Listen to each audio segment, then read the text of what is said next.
Hi, I'm Naim from Upper 6. Hi, I'm Iman from Lower 6. Hi, my name is Simran. I'm from Lower 6. Hi, I'm Kai from Lower 6.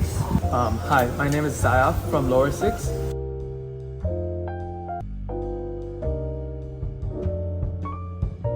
Are all neurodiverse people the same? So I think the clue there is in the title, neurodiversity. Neuro obviously referring to the systems of the brain, and diversity suggesting the differences in people. So the term itself answers the question, the diversity of people and the diversity of the way that the brain works. There's quite a well-known phrase within learning support, special needs, within the neurodiverse community, whereby if you've met one neurodiverse person, you've met one neurodiverse person, because each person comes with their own set of strengths, their own set of individual differences, and so no two people are alike at all, in the same way that no two neurotypical people are alike.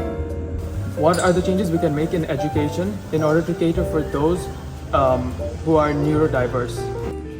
I think it's about awareness. It's about raising the issues, raising the differences, recognising that neurodiversities are not neuronegatives, realising that everybody comes with their own individual strengths, getting to know students, building relationships with students, getting to know what their strengths are, getting to know what works for them, getting to know how to tap into those different abilities and key skills that they have. So a lot of it comes down to being able to cater to their needs by getting to know them and building to their strengths. Does neurodiversity only exist within children? Absolutely not. A lot of children obviously become diagnosed much earlier on, but a lot of people learn to cope with their neurodiversities. They develop their own coping strategies, and it's not perhaps until adulthood that a lot of people will start to self-reflect a little bit more.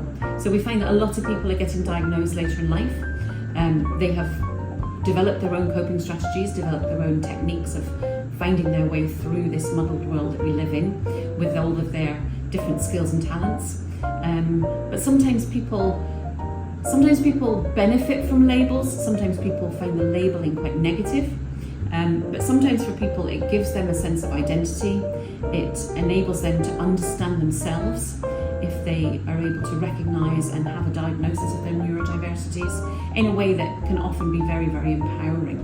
So neurodiversities within children tend to be noted by the parents, noted by the people around them, because they're able to compare behaviour patterns, social interactions, pace of learning, speed of learning. They're able to compare those with neurotypical students.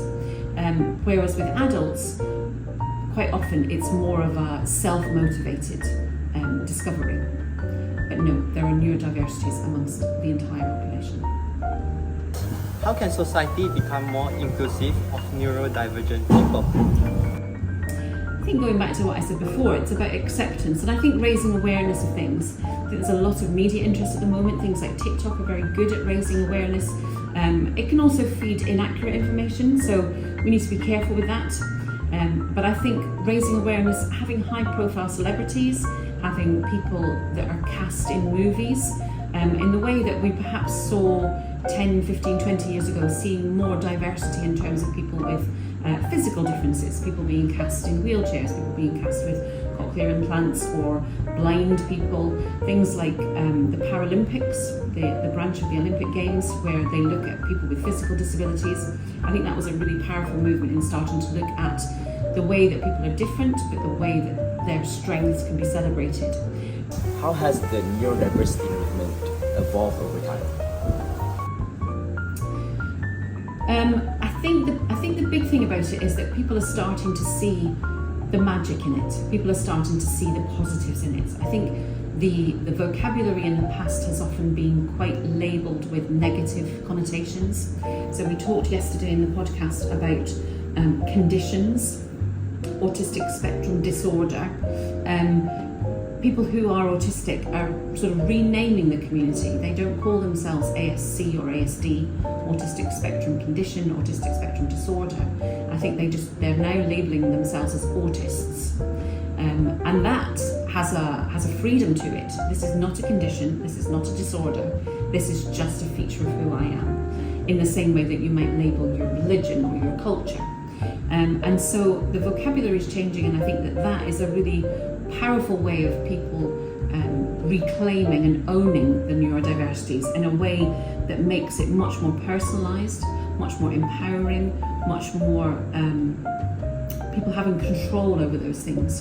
And so I think that is happening. I think that is a big change that's going on. And down to this level, talking about it in primary schools, talking about it in our primary link school, and encouraging people not to see this as something that is a negative, that it is their superpower, which is often referred to, what's your superpower? I'm dyslexic. Because it encourages people to think outside of the box.